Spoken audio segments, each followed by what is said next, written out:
இறைவன் பக்தர்களுக்கு உதவி செய்வார் என்று நாம் கேள்விப்பட்டிருப்போம். ஆனால் ஆபத்து வரும்போது அவர் எப்படி ஓடி வருவார்? நாம் கூப்பிட்டவுடனே அவர் வந்துவிடுவாரா, அல்லது நம்முடைய பலமெல்லாம் குறைந்த பிறகுதான் வருவாரா? கடவுள் மனிதர்களுக்கு மட்டும்தான் உதவி செய்வாரா, இல்லை வாய் பேச முடியாத விலங்குகளுக்கும் அவர் அருள் புரிவாரா? இப்படி பல கேள்விகள் நமக்குள்ளே இருக்கலாம். இதற்கெல்லாம் விடை சொல்லும் விதமாகத்தான் ஒரு அற்புதமான கதை இருக்கிறது. கஜேந்திரன் என்ற ஒரு பக்தனை பற்றி உங்களுக்கு தெரியுமா? ஒரு பெரிய ஆபத்தில் சிக்கிய அந்த பக்தனை மகாவிஷ்ணு எப்படி வந்து காப்பாற்றினார் என்று பார்க்கலாமா? வாங்க கதைக்குள் போகலாம். முன்பு ஒரு காலத்தில் ஒரு அழகான அமைதியான கிராமத்தில் இந்திரத்யும்னன் என்ற பெரியவர் வாழ்ந்து வந்தார். அவர் அந்த ஊரிலேயே மகாவிஷ்ணுவின் மீது மிகுந்த பக்தி கொண்டவர். எப்போதும் இறைவனின் நாமத்தையே சொல்லிக் கொண்டிருப்பார். ஒரு நாள் அவர் தனது தோட்டத்திலிருந்த மரத்தடியில் அமர்ந்து கண்ணை மூடி ஆழ்ந்த தியானத்திலிருந்தார். அப்போது அந்த பக்கமாக அகஸ்திய முனிவர் நடந்து வந்தார். தியானத்தில் தன்னை மறந்திருந்த அந்த பெரியவர் முனிவர் வந்ததை கவனிக்கவில்லை. இதனால் சினமடைந்த முனிவர், யானையைப் போல மந்தமாக சுற்றியிருப்பதை கவனிக்காமல் இருக்கிறாயே, நீ யானையாகப் பிறப்பாய் என்று சாபமிட்டார். என் தவத்தை அவமதித்தாய், நீ ஒரு யானையாக மாறுவாய் என்று சாபமிட்டார். அவர் வருந்தி மன்னிப்பு கேட்டதும், யானையாக பிறந்தாலும் உன் பக்தி உன்னை காப்பாற்றும், சரியான நேரத்தில் விஷ்ணு பகவான் உனக்கு மோட்சம் தருவார் என்று கூறிச் சென்றார். அடர்ந்த காட்டில் யானை கூட்டத்திற்குத் தலைவனாக வாழ்ந்து வந்தான். அவன் மற்ற யானைகளை விட பெரியவனாகவும் மிகுந்த பலசாலியாகவும் இருந்தான். காட்டிலிருந்த சிங்கம், புலி போன்ற விலங்குகள் கூட அவனைக் கண்டு அஞ்சி ஓடும்.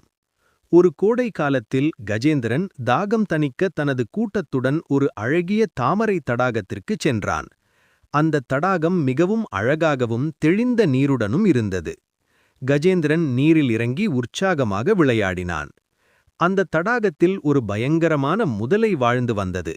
அது முன்னொரு பிறவியில் கூகு என்ற கந்தர்வனாக இருந்து தேவல முனிவரின் சாபத்தால் முதலையாக மாறியிருந்தது. யானையின் சத்தம் கேட்டு ஆவேசமடைந்த அந்த முதலை நீருக்கு அடியிலிருந்து வந்து கஜேந்திரனின் காலை கவ்வி பிடித்தது. யானை அதிர்ச்சியடைந்து தன் காலை விடுவிக்க போராடியது. தரையில் பலசாலியான யானை நீரில் பலவீனமானது. ஆனால் முதலையோ நீரில் மிகுந்த பலம் கொண்டது.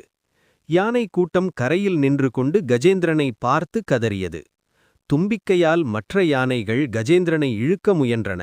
ஆனால் முதலையும் பிடிவிடவில்லை. இவ்வாறு பல ஆண்டுகள் அந்த போர் நீடித்தது.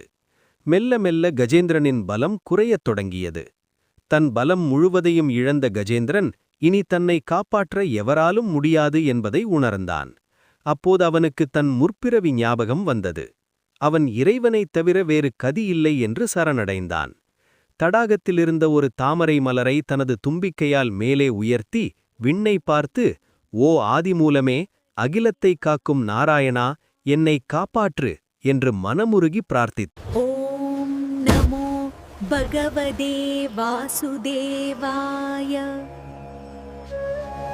நாராயணா, என்னை காப்பாற்று என்று மனமுருகி பிரார்த்தித்தான்.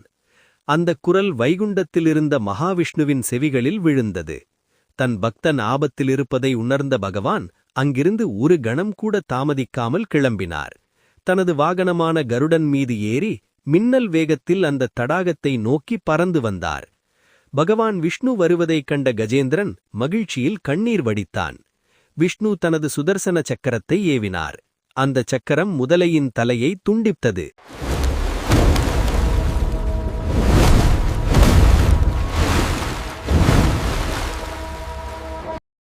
கஜேந்திரன் முதலையின் பிடியிலிருந்து விடுவிக்கப்பட்டான்.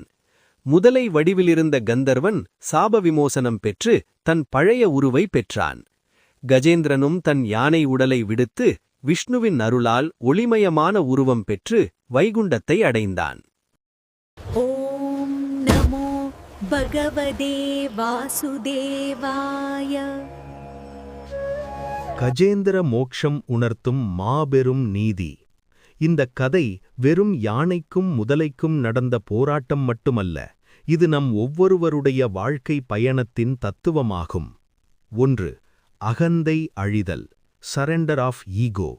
யானை கஜேந்திரன் முதலில் தனது சொந்த பலத்தை நம்பி முதலையோடு போராடியது.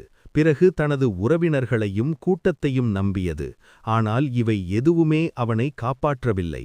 எப்போது என்னால் முடியாது, இறைவா நீயே கதி என்று தனது அகந்தையை விட்டு முழுமையாக சரணடைந்தானோ அப்போதுதான் இறைவன் ஓடி வந்தார்.